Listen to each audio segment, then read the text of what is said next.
இதே மாதிரி உங்களுக்கும் கையிலயும் கால்லயும் ஓவரா ஸ்வெட் ஆகுதா? அது வேற எதுவும் இல்லங்க. இதுக்கு பேர் தான் ஹைப்பர்ஹைட்ரோசிஸ். இது எதனால வருதுன்னா 2 விஷயத்தால வரலாம். ஒண்ணு உங்களுக்கு ஜெனடிக்கா இது இருக்கு. உங்க ஃபேமிலில யாருக்காவது இருக்குன்னா, இது உங்களுக்கு சைல்ட்ஹுட்ல இருந்தே இந்த ப்ராப்ளம் இருக்கும். 2வது பார்த்தீங்கன்னா, உங்களுக்கு இப்ப ரீசென்ட்டா தான் இது வருது அப்டின்னா, ஏதாவது ஒரு ஹெல்த் இஷ்யூவோட சிம்ப்டம்ஸா இது உங்களுக்கு வெளியில தெரிய ஆரம்பிக்கும். இது எந்த மாதிரி ஹெல்த் ப்ராப்ளம்னு பார்த்தீங்கன்னா, தைராய்டு இருந்தா, இல்ல ஹை பிபி, இல்ல லோ பிபி இருந்தா, இல்ல ஹை கொலஸ்ட்ரால் இருக்கு, இல்ல ஹார்மோனல் இம்பேலன்சஸ் ஏதாவது இருக்குன்னா இந்த மாதிரி உங்களுக்கு ஸ்வெட்டிங் ஆகும்.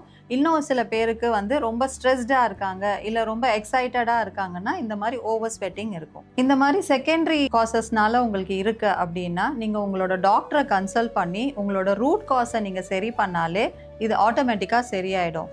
பட் இல்லை இது உங்களுக்கு சைல்ட்ஹுட்லேருந்தே இருக்குது அப்படின்னா இந்த ப்ரைமரி காஸை நீங்கள் வந்து ஒரே சொல்யூஷன் மூலமாக தான் சரி பண்ண முடியும். அது வேற எதுவும் இல்லை, பாட்டிலினியம் டாக்ஸின், அதாவது பொட்டாக்ஸ்ன்னு சொல்லுவோம். ஸோ இந்த இன்ஜெக்ஷனை வந்து ஓவராக ஸ்வெட் ஆகிற உங்கள் கையிலையும் கால்லையும் கிரிட் ஃபார்ம் இந்த இன்ஜெக்ஷனை போடுவாங்க. ஸோ இதை போடும்போது உங்களோட எக்ஸசிவ் ஸ்வெட்டிங்கை அது கண்ட்ரோல் பண்ணி நார்மலாக மெயின்டைன் பண்ணுறதுக்கு அது ஹெல்ப் பண்ணும் வித்தவுட் எனி சைட் எஃபெக்ட்ஸ். இந்த மாதிரி கையிலையும் கால்லையும் ஸ்வெட் ஆகி கஷ்டப்படுற உங்கள் ஃப்ரெண்டுக்கு இதை மறக்காமல் ஷேர் பண்ணுங்கள்.